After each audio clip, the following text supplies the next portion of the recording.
Good morning. Welcome to IS Help Desk. My name is Mayuri Khanna and I've given 4 times interview. And from the past 12 years, I have been associated with different coaching institutes such as Chronicle Publication, Unique Publication, GS Score, Rao IS and Study IQ. And I have worked under different projects related to prelims and mains examination. Now I have been associated with IS Help Desk and we have started a new series in which we will discuss the basic concepts related to different subjects such as geography, environment, art and culture, science, economy, polity, etc. Because from the past 2 years, the prelims examination has become very unpredictable and it is a mix of both current affairs and basic concepts. So we have come up with this series in which we will discuss the basic terms related to different subjects so that a strong foundation can be built of the students and the students should not mug the points. Secondly, it will help in enhancing the current affairs preparation also. So let's start the video. Before starting the topic, we should analyze the previous year questions. For example, the first question is based on ecosystems in the order of decreasing productivity. Second is on food chain. Then there is a question on sequence of food chain. Then ecological succession. Description of the term ecosystem with reference to food chain, which of these are decomposers. Then what are the modifications occurs in the leaf in desert areas, and so on. So by going through the previous year questions, we can understand the importance of the basic concepts associated with ecology for the examination. So now moving to the first topic, many a times students get confused between the term ecology, environment and ecosystem. So ecology is the study of interrelation between the organism and the interrelationship of the organism with the environment. Whereas environment is the sum total of living, non-living components, which involves the abiotic as well as biotic components. So later you will read about the biotic and abiotic components. An ecosystem is the complex of living organisms, their physical environment and all their interrelationships. तो ecosystem जो है वो है कि जहाँ पे सारे organism एक साथ रह रहे हैं, उनका interaction फिजिकल एनवायरनमेंट के साथ कैसा है और वहां का फिजिकल एनवायरनमेंट कैसा है. So ecosystem is the total study of the particular region. So now moving to the topic levels of ecology. Levels of ecology can be understood using this diagram. First is individual, जिसको हम बोलते हैं organism. तो एक particular एक single living thing, चाहे वो animal हो चाहे प्लांट हो, उसको हम बोलते हैं organism. Then moving to the population. Population जब एक ही टाइप के ऑर्गेनिज्म एक जगह पे रहते हैं, देन उसको हम बोलते हैं population. Then moving to the third part is community. जहां पे 2-3 तरह की स्पीशीज एक साथ रहती हैं, उन्हें हम बोलते हैं community system. That is different species occupy the same space at the same time. Then ecosystem. Ecosystem होता है कि जब हम इसी पूरे कम्युनिटी सिस्टम में जब हम नॉन लिविंग थिंग्स को भी इंक्लूड कर देते हैं, दैट मीन्स एबायोटिक थिंग्स को भी हम इंक्लूड कर लेते हैं, जैसे एयर हो गया, वाटर, सन, इस तरह से, तब that forms the ecosystem. Then moving to the biome. Biome जो होता है वो होता है कि use to describe organism that occupy a certain area. तो जब हम उस एरिया का ज्योग्राफी, उस एरिया के क्लाइमेट, उस एरिया की लोकेशन, इन सबको भी समझने लगते हैं and there interaction with the individuals, और फिर उन पे क्या इसका इम्पैक्ट आ रहा है, then it forms the biome. And biosphere होता है, it describes the combination of every ecosystem on the planet. So levels of ecology are divided in these 6 parts. First is individual, then moving to the population, community, ecosystem, biome and then biosphere. Now moving to the ecosystem. हमने पहले जो पढ़ा कि ecosystem होता है जहाँ पे organism means living things and non living things जब एक साथ रहती हैं और उनका इंट्रैक्शन होता है, तो हम उसे इकोसिस्टम कहते हैं. सो ecosystem has physical, chemical and biological components along with the energy sources. तो मेनली इकोसिस्टम फंक्शंस क्या होते हैं? एक होता है रेगुलेटरी फंक्शंस, जैसे हमारे carbon cycle, nitrogen cycle, oxygen cycle को जब कंट्रोल करता है, वाटर एंड सॉइल फॉर्मेशन में जब इकोसिस्टम हेल्प करता है, तो it is known as regulatory functions. Then habitat functions, then ecosystem provides a living place for different organisms and thereby contribute to the conservation of their biological and genetic diversity. And third is that production functions की photosynthesis and nutrient uptake किस तरह से हो रहा है, autotrophs किस तरह से work करते हैं, and so ecosystem functions are divided as regulatory, habitat and production functions. Now moving to the components of ecosystem. As we have read earlier that it consists of biotic as well as abiotic components.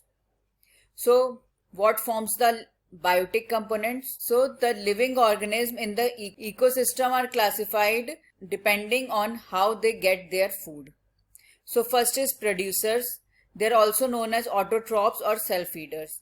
Producers वो होते हैं जो अपना खाना खुद बना सकते हैं by using the photosynthesis process और कीमोसिंथेसिस प्रोसेस.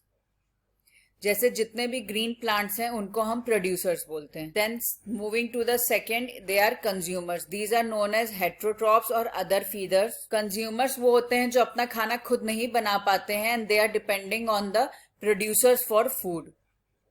सो कंज्यूमर्स को हम डिवाइड करते हैं 4 पार्ट्स में.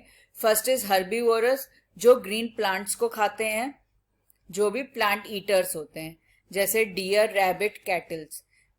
कार्निवोर्स होते हैं जो मीट ईटर्स होते हैं, जैसे lion, tigers.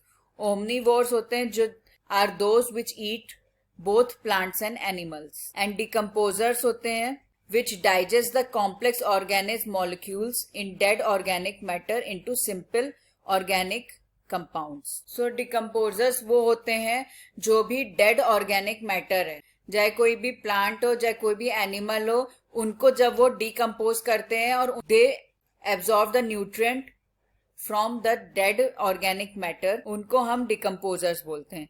These include the bacteria, fungi, etc. Then moving to the non-living components. Non-living components में हमारे जितने भी आसपास की चीजें जैसे एयर, वाटर, सॉइल, रॉक्स, इन सबको हम non-living components बोलते हैं. लेकिन these things interact with the organism in the ecosystem. So examples of non-living components in the ecosystem include sunlight, percentage of water and air in soil, temperature, salinity of water, precipitation, oxygen dissolved in water, nature of soil, nutrients present in soil, fire, this means forest fire, then water currents, etc. Because these non-living components interact with the living components in the ecosystem and helps in maintaining a balance. क्योंकि अगर sunlight नहीं होगी तो producers अपना food produce नहीं कर पाएंगे and then the complete food chain will collapse. Similarly, different bacteria feed on the nutrients present in the soil. So non-living components also play a very important part in the ecosystem. Now moving to the next part, what is ecological niche? अगर हम simple words में इसको समझें तो उस कोई भी particular organism का इन्वायरमेंट में क्या रोल होता है उसको हम इकोलॉजिकल निश बोलते हैं. कि mainly the functional characteristic of A species, कि वो जितने भी बायोटिक एलिमेंट्स हैं या जितने भी एबायोटिक एलिमेंट्स हैं उनके साथ किस तरह से इंटरेक्शन कर रहा है, पर्टिकुलर इकोसिस्टम में उसका क्या रोल है, किस तरह से वो रिसोर्सेज को यूज करता है, इसको हम बोलते हैं इकोलॉजिकल निश. तो इसमें सबसे इंपॉर्टेंट चीज ये है कि no two species in a habitat can have the same niche. वो दो स्पीशीज एक ही जगह पे रह सकती हैं, लेकिन अगर हम उनका फंक्शनल कैरेक्टरिस्टिक देखें और पर्टिकुलर इकोसिस्टम में उनके रोल को देखेंगे तो कोई भी दो स्पीशीज के इकोलॉजिकल निश सेम नहीं हो सकता. टाइप्स ऑफ निश में होता है हैबिटेट निश, वे कि कहाँ पे वो रहता है, फूड निश, व्हाट इट ईट्स और decomposes, reproductive niche, how and when it reproduces, and physical and chemical niche, कि उसको कितना टेम्परेचर, कितनी ह्यूमिडिटी या किस तरह की फिजिकल एनवायरनमेंट की जरूरत होती है. Now moving to the next topic, that is ecological succession. Ecological succession depict करता है कि कोई भी पर्टिकुलर इकोसिस्टम किस तरह से ग्रो करता है. विथ टाइम, क्योंकि जो भी हम आज देख रहे हैं, जिस तरह से भी हमारे आसपास इकोसिस्टम है, वो पहले नहीं था। तो इकोलॉजिकल सक्सेशन ही वो प्रोसेस होता है जिससे हम स्टडी करते हैं कि स्टार्टिंग लिविंग ऑर्गेनिज्म कहाँ से हुई, फिर उसके बाद वो कैसे ग्रो हुआ। It is divided in two parts, primary succession and secondary succession. Primary succession उसे बोलते हैं when the ecological succession begins in essentially lifeless area. जैसे कि कोई भी अगर बेयर रॉक रखा हो या कोई भी एरिया है जहाँ पे सॉइल नहीं है, न्यूली फॉर्म्ड रॉक्स हैं, न्यूली फॉर्म्ड सैंड ड्यून्स हैं, सो वहां पे लिचेंस जो हैं, which are the symbiotic relationship of algae and fungi, या छोटे से प्लांट्स, वो वहां पे डेवलप होंगे और वो डिकम्पोज होने के बाद they will form the first layer of the soil. फिर उसमें और एनिमल्स वहां पे आके रहने शुरू करेंगे और डिफरेंट ऑर्गेनिज्म वहां पे रहने शुरू करेंगे। Then they will decompose and a form of life will start. यहाँ स्मॉल प्लांट्स की जगह पे ग्रासेस एंड श्रब्स निकलेंगी। सो प्राइमरी सक्सेशन उसको कहते हैं जब इकोलॉजिकल सक्सेशन हो रहा होता हो बिल्कुल ही स्टार्टिंग से, मीन्स कोई भी ऐसी एरिया में जहां पे पहले लाइफ फॉर्म नहीं था और वहां पे कम्युनिटी डेवलपमेंट हो रहा है, तो उसको हम बोलते हैं primary succession. And then moving to the secondary succession, वो एरिया जहां पे पहले वेजिटेशन था या पहले लाइफ फॉर्म्स था, लेकिन किसी भी वजह से वहां पे वो खत्म हो गया हो, और फिर उसके बाद वहां पे अगर इकोलॉजिकल सक्सेशन हो रहा है तो उसको हम बोलते हैं सेकेंडरी सक्सेशन। मीन्स यहाँ पे ऐसा नहीं है कि बिल्कुल ही लाइफलेस एरिया है और फर्स्ट टाइम ही लिविंग फॉर्म्स की ग्रोथ हो रही है।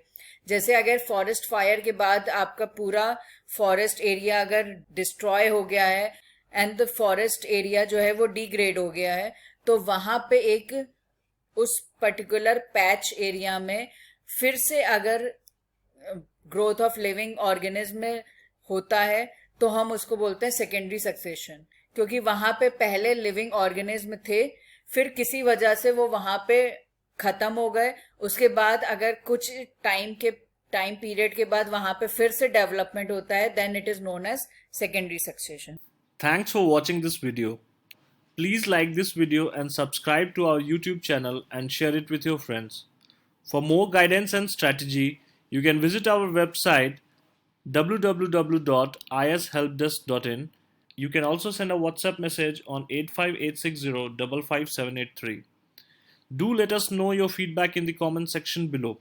Also, let us know if you are facing any challenges in your preparation, and we will try to make a relevant video for resolving the same. Thank you.